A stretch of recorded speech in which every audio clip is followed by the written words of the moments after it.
चलो, जय हिंद दोस्तों। एक बार फिर से स्वागत है आपके अपने यूट्यूब चैनल एग्जाम की तैयारी पे। जैसा कि आप सभी लोगों को पता है दोस्तों कि रोज शाम को 8 बजे प्रैक्टिस सेट और रोज सुबह में ओरिजिनल क्वेश्चन पेपर 8 बजे हम लोग सॉल्व करते हैं। तो आज के 8 बज चुके हैं, तो सबसे पहले आप सभी लोग को गुड मॉर्निंग, सुप्रभात। ठीक है, चलिए तो शुरू करेंगे दोस्तों। आज का ओरिजिनल पेपर कहाँ का है, किस जगह का है और ये प्रश्न पत्र कब हुआ था। ठीक है, तो चलिए सबसे पहले ये जानकारी हम इकट्ठा कर लेते हैं। तो दोस्तों देखिए, ये क्वेश्चन पेपर दोस्तों टेक्निकल का, ठीक है, टेक्निकल का ये क्वेश्चन पेपर है। कहाँ पे हुआ था, तो आरओ हेडक्वार्टर दानापुर में ये पेपर हुआ था।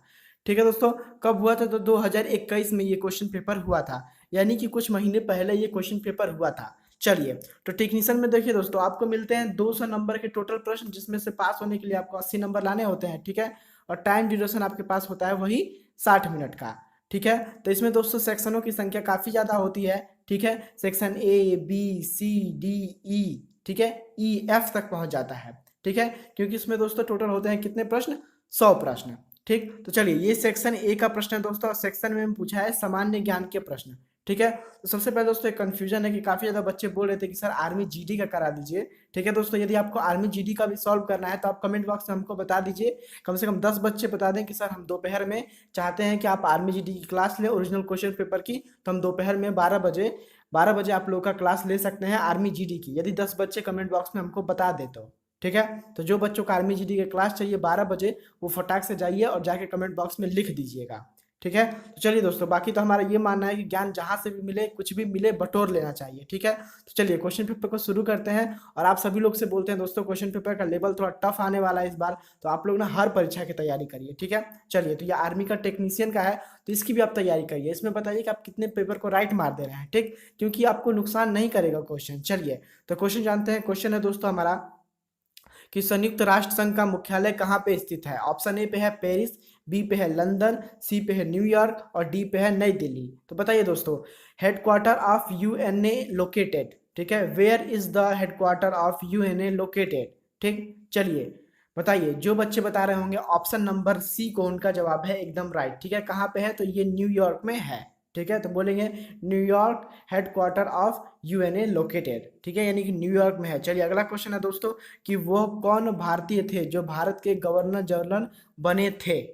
ठीक है, वो कौन से भारतीय थे जो भारत के गवर्नर जनरल बने थे। Name the Indian who become the governor general of India. ठीक है, चार ऑप्शन है आपके पास। एक ऑप्शन राइट है, बी आर अम्बेडकर, श्री गोपालाचारी, ठीक है, दूसरा है जवाहरलाल नेहरू, या फिर सिकंदर अली मिर्जा। ठीक, तो राइट आंसर होगा ऑप्शन नंबर बी को। तो जो बच्चे बता रहे हैं ऑप्शन नंबर बी, उनका जवाब एकदम करेक्ट है। आप ऐसे ही सॉल्व करते रहिए। ठीक, चलिए अगला क्वेश्चन दोस्तों कि टीपू सुल्तान कहाँ का शासक था। Tipu Sultan was the ruler of dash, कहाँ का, कर्नाटक का, बंगाल का, मैसूर का, या फिर हैदराबाद का। तो जो बच्चे बता रहे होंगे ऑप्शन नंबर सी को, चाहे जो बच्चे सोच रहे होंगे ऑप्शन नंबर सी सही है गलत है, तो कंफ्यूजन हटाइए, ऑप्शन नंबर सी एकदम सही है। ठीक है, आपका जवाब एकदम राइट है, वेरी गुड। चलिए अगला क्वेश्चन हमारा दोस्तों कि, चलिए दोस्तों अगला क्वेश्चन भी काफी ज्यादा शानदार है। क्वेश्चन दोस्तों कि निम्नलिखित में से किसे संसद का शेर कहा जाता था। ठीक है, who's the long following of known as line of parliament. ठीक, तो चार ऑप्शन है आपके पास। एक ऑप्शन राइट है। राइट आंसर फटाक से कमेंट बॉक्स में जाके बताइए यदि आपको पता है तो। ठीक, चलिए ऑप्शन जानते हैं। ऑप्शन पहले पे अटल बिहारी वाजपेयी, दूसरे पे डॉक्टर श्यामा प्रसाद मुखर्जी, तीसरे पे लाला लाजपत राय और चौथे पर कौन, जय प्रकाश नारायण। ठीक, तो जो बच्चे बता रहे होंगे ऑप्शन नंबर बी को, उनका जवाब है एकदम राइट। ठीक, चलिए अगला क्वेश्चन सॉल्व करते हैं। क्वेश्चन दोस्तों कि शून्यकाल क्या है। काफी ज्यादा बच्चे दोस्तों कंफ्यूज हो गए हैं कि इसका नाम तो हम पहली बार सुने हैं। शून्यकाल क्या है। ठीक, तो चलिए ऑप्शन नंबर ए पे है संसद में प्रश्नकाल के बाद का समय, या फिर सोने का समय, या फिर बिस्तर से उठने का समय, या फिर एक सुबह के 1 बजे। ठीक है, तो what is a zero hour. तो राइट आंसर होगा दोस्तों option number A, time following question hour in parliament. ठीक है, संसद में प्रश्नकाल के बाद का समय को बोलते हैं शून्यकाल। ठीक, चलिए तो दोस्तों जीके का हम 5 क्वेश्चन कर चुके हैं सॉल्व। ठीक है, चलिए तो अब सॉल्व करेंगे दोस्तों सेक्शन बी। सेक्शन बी दोस्तों किसका है, तो ये है दोस्तों तर्क शक्ति यानी रीजनिंग का। ठीक, चलिए फटाक से रीजनिंग सॉल्व कर लेते हैं, और इसका आंसर कमेंट बॉक्स में आप सभी लोग धड़ाधड़ बताते रहिएगा। चलिए, है दोस्तों कि यदि पी का मतलब प्लस है, क्यू का मतलब गुणा है, और टी का मतलब भाग है, और भी का मतलब माइनस है, तो हल करें 18p 12t 4q 8v और 10 को। ठीक, तो चलिए सबसे पहले हम लिख लेंगे पूरा वैल्यू। ठीक है, पहले लिख लीजिए 18, लिख लिए। फिर लिखेंगे क्या, लिखेंगे फिर लिख लेंगे 12, जगह छोड़ते रहेंगे क्योंकि हमें बीच में वैल्यू पुट करना है, ठीक। फिर लिखेंगे क्या 4, फिर लिखेंगे क्या 8, फिर लिखेंगे क्या 10, ठीक है, लिख लिए। और यहाँ पे क्या करेंगे, अब इनका वैल्यू पुट कर देंगे। देखिए तो पी का क्या वैल्यू था, तो पी का था प्लस, तो प्लस कर दिए, ठीक है। अब किसका वैल्यू था, क्यू का क्या वैल्यू था, तो क्यू का वैल्यू था दोस्तों गुणा, ठीक। पर यहाँ पे दिया है टी, तो टी का क्या वैल्यू था, टी का वैल्यू था माइनस, ठीक है। चलिए तो यहाँ पे दोस्तों टी का वैल्यू पुट करते हैं, टी का वैल्यू होता है भाग, यानी भाग, ठीक है, लगा दिए, ठीक। फिर क्या था, गुणा था, ठीक है। फिर क्या है, फिर है माइनस। तो बताइए अब इसको सॉल्व करना है, ठीक। तो चलिए सॉल्व कर लेते हैं फटाक से, ठीक है। देखिए सबसे पहले वोडोमॉस का फॉर्मूला लगाएंगे और इनको कटा देंगे, 4 से डिवाइड करेंगे आप, ठीक है। 12 को तो कितना राइट आंसर आएगा, आएगा आपका 3 आएगा, ठीक है। 3 गुणे 8 हो जाएगा, -10, ठीक है, प्लस कितना हो जाएगा, +18, ठीक। चलिए अभी किसको सॉल्व करते हैं दोस्तों, तो अभी इन दोनों का गुणा कर लेते हैं, ठीक। चलिए इनको गुणा करेंगे तो कितना आएगा दोस्तों, 24 आ जाएगा, ठीक है। 24 में +18 करेंगे, ठीक। अब माइनस करेंगे 10, ठीक। तो चलिए 18 और 24 को जोड़ेंगे तो कितना आएगा, 18 24 को जोड़ेंगे दोस्तों तो आएगा 42, ठीक। माइनस कर देंगे 42 में से 10 तो कितना निकल के आ जाएगा, आएगा 32। तो ठीक है, खोजिए 32 कहाँ पे है दोस्तों, तो 32 है ऑप्शन नंबर किस पे, ए पे। तो राइट आंसर क्या हो जाएगा, ऑप्शन नंबर ए। चलिए फटाक से जो बच्चे दिए हैं वेरी गुड। चलिए इनको लिखते हैं कि दिए गए विकल्पों में से क्रम को पूरा करो। देखिए for the giving option complete the series, ठीक है। क्या है, 1/2 यानी 1/2, 3/4, ठीक है, 5/8 और 7/16 है इनका आंसर। देखिए दोस्तों मिलाइए कि इसमें से क्या मिल रहा है, ठीक है, क्या कॉमन मिल रहा है। देखिए दोस्तों ऊपर में हर बार कितना जोड़ रहा है, +2 कर रहा है, देखिए। फिर इस पे कितना करा, इस पे भी +2 करा, ठीक। इस पे कितना करा, इस पे भी +2 करा। और नीचे क्या कर रहा है दोस्तों, 2 का मल्टीप्लाई कर रहा है हर बार। देखिए 2 से 4 में करा ना, तो 2 का मल्टीप्लाई कर दिया। 4 से 8 पे गया ना, तो 2 का मल्टीप्लाई कर दिया। फिर 8 से 16 पे गया तो किसका मल्टीप्लाई किया, 2 का मल्टीप्लाई कर दिया, ठीक। तो चलिए इसी प्रकार से हम फिर आगे बढ़ेंगे और 2 का कर देंगे, 2 ऐड करेंगे तो इसमें आ जाएगा 9, और 9 फिर इसमें 9 का 2 से मल्टीप्लाई करेंगे तो आएगा 32, ठीक है। तो अपान करके लिखेंगे 32। अब देखिए ऑप्शन में 9/32 है क्या, हाँ ऑप्शन में 9/32 है, option number B right answer होगा, बिल्कुल ठीक। चलिए अगला क्वेश्चन दोस्तों सॉल्व करते हैं। क्वेश्चन है कि दिए गए विकल्पों को क्रम से पूरा करिए, ठीक। दिया है FJKP, ILMQ, फिर LNOR, फिर OPQS, ठीक है। देखिए दोस्तों एफ और एल में देखिए क्या कॉमन मिल रहा है दोस्तों, मिल रहा है 3 ऐड करने पे आ रहा है, ठीक है, 3 ऐड करने पे आ जा रहा है। फिर चलिए फिर आई से चलते हैं एल पे, तो कितना आ रहा है, फिर 3 करने ऐड करने पे आ रहा है, ठीक। चलिए फिर आई से एल से चलते हैं किस पे, ओ पे, तो फिर कितना आ रहा है, फिर 10 ऐड करने को आ रहा है, ठीक। तो चलिए इसी प्रकार से हम ओ से चलेंगे, फिर 3 ऐड करेंगे तो क्या आएगा, आर आएगा, ठीक है। चलिए एक वैल्यू मिल गया हमको पहले का आर, क्या मिल गया, आर मिल गया, ठीक है। चलिए अब हम दूसरे को सॉल्व करते हैं और जानते हैं कि दूसरा क्या है, ठीक। एक वैल्यू मिल गई है हमको आर, ठीक है। देखिए जे से अब जाएंगे यल पे तो कितना आएगा, +2 करना पड़ेगा, ठीक है। चलिए एल से जाएंगे एन पे तो +2 करना पड़ेगा, एन से जाएंगे पी पे तो फिर +2 करना पड़ेगा, पी पे से जाएंगे दोस्तों +2 करेंगे तो आएगा फिर से क्या, आर। तो देखिए 2 वैल्यू मिल गया आर और आर, ठीक है। इस बार +2 करे थे, पिछली बार +3 करे थे, ठीक है। चलिए तो फिर से अब अगला वैल्यू देखते हैं क्या है। देखिए दोस्तों के से एम पे जाएंगे तो कितना करना पड़ेगा ऐड, +2, एम से ओ पे जाएंगे तो +2, ठीक है। ओ से क्यू पे जाएंगे तो +2 और क्यू से, ठीक है, +2 करेंगे तो क्या आएगा, फटाक से बताइए, आएगा दोस्तों क्या, यस, ठीक है, यस आ जाएगा, ठीक। तो एस हो गया। देखिए 2 वैल्यू मिल गया हमको, क्या क्या, आर आर यस, ठीक है। तो ऑप्शन पे देख लीजिए दोस्तों, ऑप्शन पे भी देख सकते हैं, पूरा भी सॉल्व कर सकते हैं। चलिए पूरा ही सॉल्व कर लेते हैं। पी से जाएंगे किस पे दोस्तों, क्यू से, ठीक। तो कितना ऐड करना पड़ेगा, +1, है ना। फिर जाएंगे दोस्तों उस क्यू से आर पे तो कितना हो जाएगा, +1, और आर से जाएंगे यस से, यस पे तो कितना हो जाएगा, +1, तो यस से जाएंगे हम एक और प्लस करेंगे तो कितना आएगा, टी आएगा, ठीक। तो राइट आंसर क्या हो जाएगा, ऑप्शन नंबर बी हो जाएगा इसका एकदम करेक्ट आंसर। तो चलिए दोस्तों अगला क्वेश्चन सॉल्व करते हैं। क्वेश्चन है कि AAT बराबर 20 है और BAT बराबर 40 है, तो कैट का क्या होगा। देखिए दोस्तों देखिए पहले लिख लेते हैं AAT बराबर कितना बताइए, 20 है ना, ठीक, 20 लिख लिए। फिर कितना है BAT, ठीक, BAT बराबर कितना है दोस्तों, बराबर है 40, है ना, 40 है। चलिए तो देखिए A का मान हो जाएगा 1, ठीक है। फिर A का मान हो जाएगा 1, पर T का क्या मान होता है, T का मान होता है 20, है ना। बी का मान हो जाएगा 2, ए का मान हो जाएगा 1 और टी का मान हो जाएगा 20।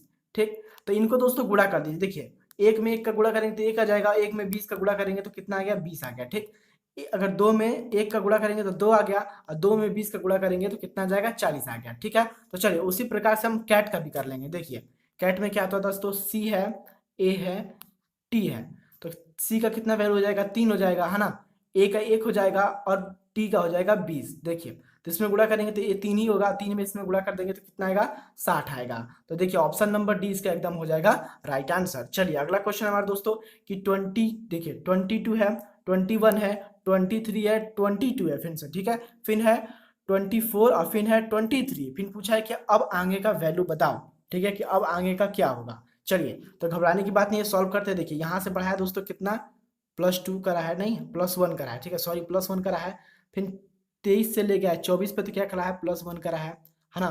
24 से ले जाएगा इस पे दोस्तों तो कितना होगा, 25। ठीक है, 25 कर देगा। ठीक, क्योंकि प्लस हर बार 1 कर रहा है। ठीक है, चलिए तो देखिए दोस्तों उसी प्रकार से अगर इस पे से भी इस पे ले आया तो कितना करा है, +1 ही करा है, और इस पे से इस पे लिया है तो +1 ही करा है, और इस पे से फिर यहाँ पे ले आएगा। ठीक है ना, ये छोड़ देगा अपना, एक ऐड करेगा तो यहाँ पे हो जाएगा कितना, 24। ठीक, तो चलिए राइट आंसर पता चल गया था, ऑप्शन नंबर डी है 25। ठीक, चलिए तो दोस्तों हमने कर चुके हैं रीजनिंग के भी ऑप्शन कंप्लीट। ठीक है, अब चलते हैं भौतिक विज्ञान पे, यानी फिजिक्स के क्वेश्चन पूछे जाते हैं। ठीक, चलिए तो फिजिक्स के क्वेश्चन फटाक से सॉल्व करते हैं। आप लोग छोड़ के मत जाइएगा क्लास, आप लोग पूरा अंत तक देखिएगा। जानकारी दोस्तों बहुत ज़्यादा जरूरी है, क्योंकि आर्मी की परीक्षाएं आप लोग के सर पे घूम रही हैं। ठीक है, चलिए तो क्वेश्चन है दोस्तों कि physical quantity dash is measure in watt. ठीक, मतलब है कि डैश की भौतिक मात्रा को वाट में नापा जाता है, यानी किस चीज की भौतिक मात्रा को वाट में नापा जाता है। ऑप्शन है, पहला पे गतिक ऊर्जा यानी काइनेटिक एनर्जी, दूसरे पे है पावर यानी शक्ति, तीसरे पे है मोमेंटम और चौथे पे है आयोग। ठीक, आवेग। चलिए तो राइट आंसर क्या होगा, ऑप्शन नंबर बी होगा, यानी कि पावर। चलिए अगला क्वेश्चन हमारा दोस्तों कि एक चुंबक की पट्टी का केंद्र पर चुंबकत्व डैश होता है। ठीक है, देखिए दोस्तों एक चुंबक की पट्टी होती है। ठीक है, देखिए एक चुंबक की पट्टी के केंद्र पर, देखिए यहाँ पे मान लीजिए इसका केंद्र हो जाएगा, इसके केंद्र पर चुंबक तत्व डैश होता है, क्या होता है। ठीक है, तो जो बच्चे बता रहे हैं ऑप्शन नंबर किसको, डी को, उनका जवाब है एकदम सही। देखिए दोस्तों ये जो होती हैं वेव इधर को तरफ आती हैं। ठीक है, नॉर्थ पोल साउथ पोल की तरफ अट्रैक्ट होता है, और साउथ पोल नॉर्थ पोल की तरफ अट्रैक्ट होता है, पर ये जो बीच में का होता है ये किधर भी अट्रैक्ट नहीं होता है, ये न्यूट्रल हो जाता है। ठीक, इधर हो जाता है मान लीजिए साउथ पोल, इधर हो गया नॉर्थ पोल, पर बीच का क्या होगा, 0 हो जाएगा। ठीक, चलिए अगला क्वेश्चन है दोस्तों कि बर्फ के पिघलने का उसका गणांक, ठीक है, उसका घनत्व, बर्फ पिघलता है तो उसका घनत्व क्या होता है, 0 हो जाता है, कोई परिवर्तन नहीं होता, घटता है या फिर बढ़ता है। ठीक, तो देखिए दोस्तों बर्फ पिघलता है तो उसका घनत्व क्या होता है, बढ़ता है। क्यों बढ़ता है, देखिए दोस्तों सबसे पहले एग्जांपल समझिए।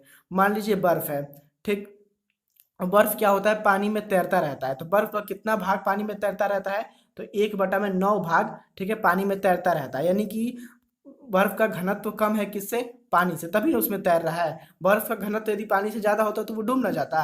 ठीक, तो तैर रहा है, बर्फ का घनत्व कम हो रहा है, तो लेकिन जब ये बर्फ पिघल के पानी बनेगा, ठीक, तो इसका घनत्व क्या होगा, बढ़ेगा ही ना। ठीक, तो राइट आंसर क्या होगा, ऑप्शन नंबर डी होगा। चलिए अच्छे से समझाया है दोस्तों, एकदम भूलिएगा मत, जीवन भर याद रखिएगा। अगला क्वेश्चन है हमारा दोस्तों कि दूर की वस्तु देखने के लिए किस यंत्र का प्रयोग होता है। ठीक है दोस्तों, देखिए यहाँ पे लिखने का मतलब है कि दूर की वस्तु देखने के लिए किस यंत्र का प्रयोग होता है।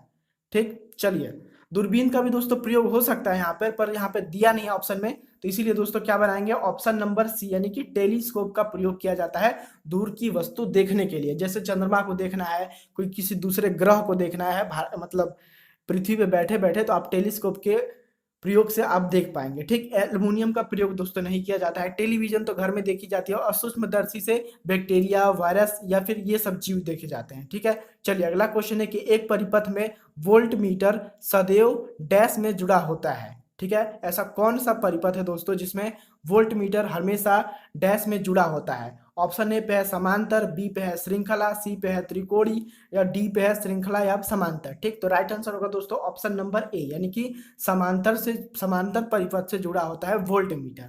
ठीक है, विद्युत धारा का ऐसा यूनिट होता है दोस्तों अमीटर। ठीक, याद कर लीजिए विद्युत धारा का ऐसा मीटर क्या होता है, ऐसा यूनिट अमीटर होता है। चलिए अगला क्वेश्चन सॉल्व करते हैं दोस्तों। क्वेश्चन है कि एक स्वतंत्र रूप से गिरती हुई वस्तु का वजन होता है।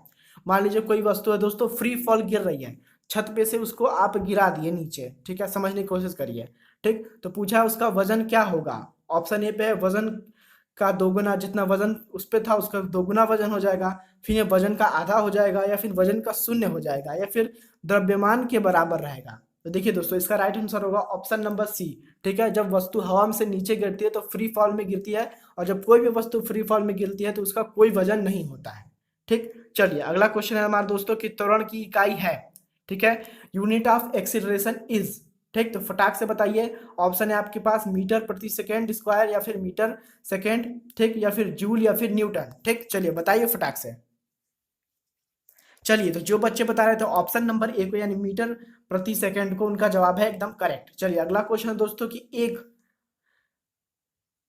तीव्र गति से जाती हुई ट्रेन में गैस से भरा हुआ गुब्बारा रखा जाता है, तो गैस का ताप, ठीक है, मान लीजिए कोई ट्रेन है वो तीव्र गति से जा रही है, उसमें एक भरा हुआ गुब्बारा रखा जाता है, तो गैस का ताप क्या होगा, गिरेगा, अपरिवर्तित रहेगा, ऊपर से नीचे होता रहता है, या फिर बढ़ेगा। ठीक है दोस्तों, तो बताइए इसका राइट आंसर क्या होगा। कंफ्यूजन वाला क्वेश्चन नहीं है दोस्तों, थोड़ा सा हार्ड लेवल है, पर कोई बात नहीं, हम आपको समझा देते हैं। चलिए, इसका ऑप्शन होगा दोस्तों ऑप्शन नंबर बी। ठीक है, अपरिवर्तित रहेगा वो गैस का गुब्बारा। ठीक, चलिए अगला क्वेश्चन है हमारे दोस्तों कि इनमें से कौन सा एक सदिश है। देखिए सदिश यहाँ पे आधा लिखा है, इनमें से कौन सी एक मात्र, ठीक है, कौन सी मात्र सदिश राशि है। ठीक है, तो वो होगा दोस्तों ऑप्शन नंबर क्या, बी। ठीक है, यानी कि करंट धारा। चलिए अगला क्वेश्चन देखते हैं। चलिए दोस्तों, अगला क्वेश्चन भी काफी ज्यादा शानदार है। क्वेश्चन है दोस्तों कि टेलीविजन का आविष्कार किसने किया था। ठीक है दोस्तों, टेलीविजन का आविष्कार किसने किया था। टेलीविजन यानी दोस्तों टीवी। ठीक है, तो टीवी का आविष्कार किसने किया था, फटाक से बताइए। चार ऑप्शन है आपके पास, एक ऑप्शन राइट है। पहले ऑप्शन पे है न्यूटन, ठीक है, जिनके सर पे सेव गिरा था। ठीक, दूसरे ऑप्शन पे है ग्राम बेल, जिन्होंने मोबाइल का आविष्कार किया था, वो मोबाइल का। ठीक, और दूसरे सी पे है वाटसन, ठीक है, और डी पे है क्या, जे एल बेट्स। ठीक, तो इसका राइट आंसर होगा दोस्तों ऑप्शन नंबर डी। ठीक है, जे एल बेट्स ने निर्माण किया था किसका, टीवी का, जो हम अपने घर में बैठ के इस टाइम समाचार देख रहे हैं। चलिए अगला क्वेश्चन है दोस्तों कि गैस निम्न में से किसको मापने की इकाई है। ठीक है, गॉस है। गॉस निम्न में से किसको मापने की इकाई है, सॉरी। तो ऑप्शन नंबर ए पे है दोस्तों चुंबकत्व की तीव्रता, या फिर चुंबकीय संवेग, या फिर चुंबकीय गति, या फिर चुंबकीय उत्प्रेरक। ठीक है, तो राइट आंसर होगा दोस्तों ऑप्शन नंबर डी। इस प्रश्न को नोट कर लीजिएगा दोस्तों, काफी ज्यादा इंपॉर्टेंट क्वेश्चन है, इंडियन आर्मी की जीडी के भी परीक्षा में ये पूछा हुआ प्रश्न है। ठीक है, हार्ड आएगा दोस्तों लेवल, इसीलिए इस पूरा सेक्शन को कंप्लीट करके ही जाइएगा। चलिए अगला क्वेश्चन है कि बोरोमीटर में पारा का इस्तेमाल करते हैं क्योंकि। ठीक है, सबसे पहले जानते हैं दोस्तों बोरोमीटर क्या होता है। तो देखिए दोस्तों, बोरोमीटर हमारा वायुमंडलीय दबाव नापता है। ठीक है, कि हमारे वायुमंडल का इस समय प्रेशर हमारे ऊपर क्या है, कितना ज्यादा है। ठीक है, चलिए तो अगला क्वेश्चन इसको सॉल्व करते हैं। ठीक है, तो बताइए क्यों नापा जाता है, क्योंकि ये उच्च तापमान को भी नाप सकता है, यानी हाई बॉइलिंग पॉइंट होगा इसका राइट आंसर। चलिए अगला क्वेश्चन है हमारे दोस्तों कि पृष्ठ तनाव का मात्रक क्या होता है। ठीक है दोस्तों, तो बताइए फटाक से कि पृष्ठ तनाव का मात्रक क्या होता है, what is the unit of surface tension. ठीक, तो जो बच्चे बता रहे होंगे बताइए फटाक से। तो जो बच्चे बता रहे होंगे न्यूटन मीटर को, उनका जवाब है एकदम सही, option number C. Very good बच्चों, चलिए आगे चलते हैं। अगला क्वेश्चन है कि निर्वात में प्रकाश की गति क्या होती है। ठीक, तो देखिए दोस्तों, सबसे आसान तरीका याद करने का, निर्वात में प्रकाश की गति होती है 3 लाख किलोमीटर पर सेकेंड। ठीक है, निर्वात मतलब जहां दोस्तों हवा ना हो, ठीक, उसको बोलते हैं निर्वात। तो उसमें दोस्तों प्रकाश की जो गति होती है सूर्य की, वो चलती है 3 लाख किलोमीटर पर सेकेंड, पर यहाँ पे दे दिया मीटर में, तो इसमें क्या कर देंगे आप, गुणा कर देंगे 1000 का, तो वो कन्वर्ट हो जाएगा मीटर में। ठीक, तो राइट आंसर होगा दोस्तों ऑप्शन नंबर, छोड़िए हम बता देते हैं, ऑप्शन नंबर समझ में नहीं आ रहा है, थोड़ा सा दोस्तों मिस प्रिंट हो लगता, हो जाएगा 3 × 10⁸ हो जाता है। ठीक, मीटर पर सेकेंड। हमको लगता है ऑप्शन नंबर डी ही इसका राइट है, क्योंकि ऊपर 5 लिखा हुआ है, वहां पे 8 लिखा हुआ है। ठीक है, मीटर पर सेकेंड की गति से निर्वात में क्या चलती है, सूर्य का प्रकाश यानी कि चलती है। चलिए अगला क्वेश्चन है दोस्तों कि एक अश्व शक्ति में कितने वाट होते हैं। पूछते हैं दोस्तों गाड़ी कितनी हॉर्स पावर की है, तो बताइए वो कितने वाट के बराबर होती है। ठीक, तो राइट आंसर होगा दोस्तों इसका क्या, ऑप्शन नंबर सी। ठीक है, 746 वाट की वो होती है 1 हॉर्स पावर के बराबर। ठीक है दोस्तों, चलिए दोस्तों एक क्वेश्चन दोस्तों हमारा थोड़ा सा मिस्टेक हो गया था। ठीक, इसका क्वेश्चन करवा दिए दोस्तों। देखिए गणित का हम करवा दिए, आपने नहीं देखे तो डिस्क्रिप्शन में लिंक है, जाके फटाक से देख लीजिएगा। एक क्वेश्चन दोस्तों गलती से जल्दी जल्दी के चक्कर में मिस्टेक हो गया था, उसको हम सॉल्व कर देते हैं। ठीक, चलिए रुकिए। चलिए दोस्तों मैथ्स का तो हम सॉल्व करवा दिए हैं, डिस्क्रिप्शन में लिंक डाल देंगे, आप लोग देख लीजिएगा। पर एक क्वेश्चन जल्दी जल्दी से मिस्टेक हो गया है, उसको हम सुधारने की कोशिश करना चाहते हैं, तो आप लोग इसको जरूर से देख के जाइएगा। ठीक है कि एक काम को ए और बी क्रमशः 10 और 15 दिन में कर सकते हैं, तो ए बी मिलकर 3 दिन में कितना काम कर सकते हैं। ठीक है, तो देखिए इसको सॉल्व करते हैं। देखिए ए है, ठीक, बी है, ए बी मिलकर 10 और 15 दिन में सॉल्व कर सकते हैं। देखिए तो ये हो गया 10 दिन में, ये 15 दिन में, तो इसका एलसीएम ले लेंगे दोस्तों, तो कितना आएगा फटाक से बताइए कि इसका एलसीएम लेने पे कितना आएगा। तो इसका एलसीएम लेने पे आएगा दोस्तों 60। ठीक है, चलिए तो ए इस काम को 6 दिन में करेगा, एक दिन में 6 काम करेगा, और बी इसी काम को 4 करेगा। ठीक है, चलिए तो दोस्तों पूछा है कि 3 दिन में, ठीक है, पूछा है क्या 3 दिन में ये मिलके कितना कार्य कर देंगे। ठीक है, देखिए तो सबसे पहले एक दिन का कार्य निकाल लेते हैं, तो दोनों का जोड़ेंगे ना एक दिन का कार्य निकालने के लिए, तो आ जाएगा 10 और 10 में मल्टीप्लाई कर देंगे किसका, 3 का, तभी ना 3 दिन का कार्य आएगा, तो आ जाएगा हमारा 30। ठीक है, तो देखिए दोस्तों एक 3 दिन में मिलके ये दोनों 30 काम कर देंगे, यानी कितना टोटल काम कर देंगे, तो टोटल काम कर देंगे दोस्तों, देखिए हो जाएगा 60 बटा में 30, टोटल काम बराबर में जितना काम हुआ है कटा देंगे, तो कितना आ जाएगा दोस्तों, आ जाएगा 1 बटा में 2, सॉरी इसको ऊपर इसको नीचे रखेंगे। ठीक है, चलिए तो 1 बटा में 2 आ जाएगा, तो राइट आंसर हो जाएगा ऑप्शन नंबर ए। ठीक है दोस्तों, हम अपना गलती सुधार लिए हैं। ठीक, वैसे आसान क्वेश्चन था, आप लोग सॉल्व चाहते थे तो कर सकते थे।